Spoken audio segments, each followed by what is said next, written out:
What's up? So it's been a while since I filmed a podcast just because I've been sort of taking a step back, doubling down on what works, and I just wanted to film more sort of personal vlogs that I just, didn't want to post, a personal, public sort of podcast, and that's what I'm doing now.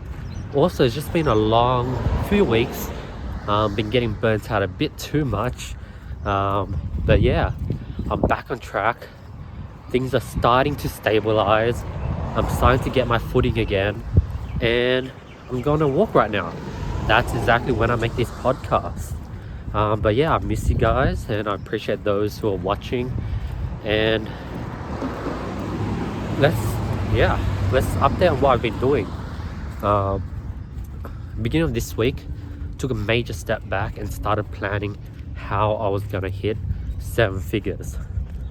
And to my surprise, all it took was just me cutting everything out and then consolidating it into one thing. Now, I'm gonna keep that one thing I'm gonna do a bit low key. I'll reveal it to you guys, later on. But consolidation is key. And that's exactly what I'm gonna do. I'm just gonna consolidate and focus on the one thing that's gonna help me reach 7 figures. So those who are listening to this, if you guys really want to hit your goals, look at what has the biggest potential or what's currently working. You just focus on that, scale it out until you move to the next thing, scale that out until you move to the next thing. You just keep evolving. That's sort of what I've been doing. But then I found out that when I got to a stage of things were just working one after another, I wanted to start just attacking everything and doing literally everything. And as a result, my results started to dip. So you definitely want to focus. I think when people get successful and people go, start gaining some traction, they start getting distracted and they start trying to pick up everything, and that's when their results start sort of perishing. So that's exactly what I've been doing, just focusing down and building a cool funnel where everything I do is sort of pointed into this one thing I want to do. There's just so much focus. Now, what I've also discovered is that the things I'm doing now has to always also benefit me when I hit the next stage. So right now I'm going from 6 figures to 7 figures, and I have the formula to do that. But once I hit 7 figures, what next? How am I going to push to 8 figures? And the solution to that is I integrate. What I've been doing is I've just been doing a lot of learning. Going to 7 figures, that just requires work and time, and I already know how to get there. But to get to 8 figures, that's going to require some external marketing, external knowledge, and external skills.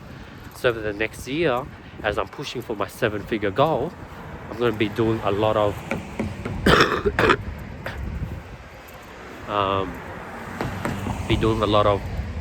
learning and basically upskilling myself for the skills that would help me get to 8 figures, from 7 to 8 figures. And as I'm learning, I'm documenting, and as I'm documenting, that's all this content will go towards a plan to help me reach 7 figures. So it's hard to explain, but I basically built this ecosystem where I'm spending my 6 to 7 figure period learning and upskilling myself for when I hit 7 figures and need to go to 8 figures. So that's some high level, not even high level, that's it just, all it took was me forcing myself to take a step back and just plan everything out. The cool thing is I fucking recorded that too. So when the time comes, once I hit 7 figures, I'm gonna release that out. When I hit 8 figures, I'm gonna release that out. And it's gonna be really, really cool watching back on that content. But yeah, that's sort of been what I've been doing over the past week. Also prepping and planning for another breakfast mastermind. I don't know if I mentioned that, but gonna get an update on that. Just networking, getting to know more people within my space. That's another thing, because you know how entrepreneurship gets pretty lonely. What I'm planning to do to hedge that is just to surround myself with like-minded entrepreneurs. And by doing that, what I'm going to do is I'm just going to reach out to a bunch of entrepreneurs I know, network, connect, jump on calls, and then eventually I'll just have this list of people that I can call every single week that I just want to hit up and just catch up with. And that's sort of my plan for me building a massive network.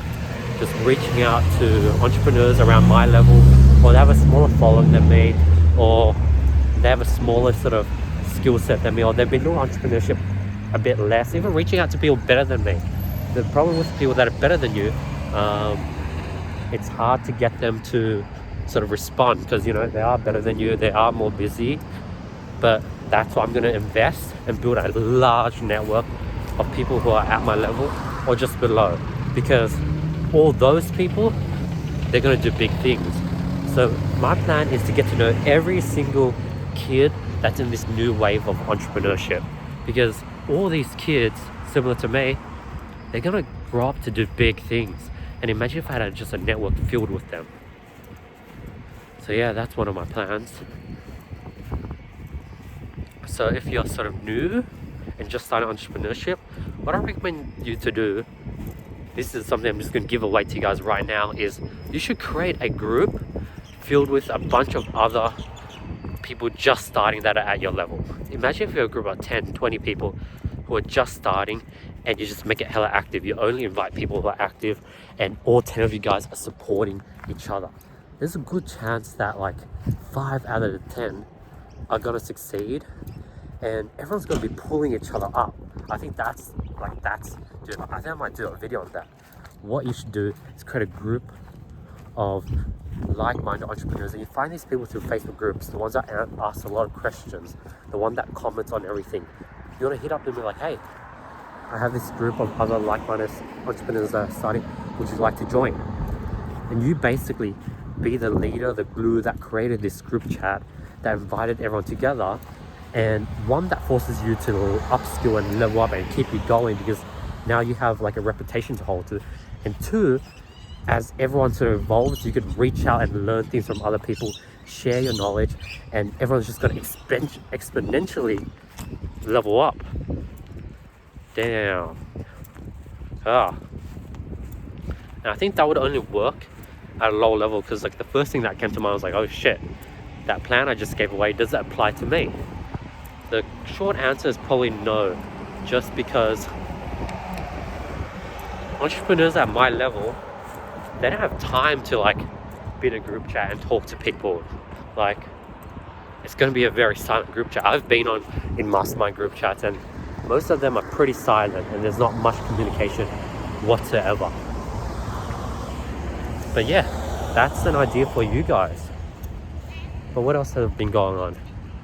Been trying to get more sleep, been trying to improve my sleep, been trying to better my work-life balance, now I'm starting to know where my limits are, and I'm trying to hedge them, trying to really enjoy the process of this grind and be able to be more patient, and also enjoy the fruits of my sort of labor, like go out more, go on more walks, buy shit that I need, and maybe stuff that I like, because you want to reward yourself as you're going along this journey. Because if you're just saving money, if you're just grinding and you're surrounded by nothing, you just feel like, but your bank account is increasing, you just don't feel successful. You just feel like the same person you were 2-3 years ago.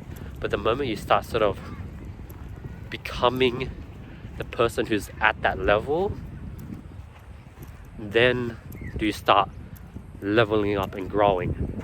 So for example, I recently bought a car. Now I'm at a level where I have to maintain that car. I have to, pay for everything, petrol, insurance, fork out the money to buy that car.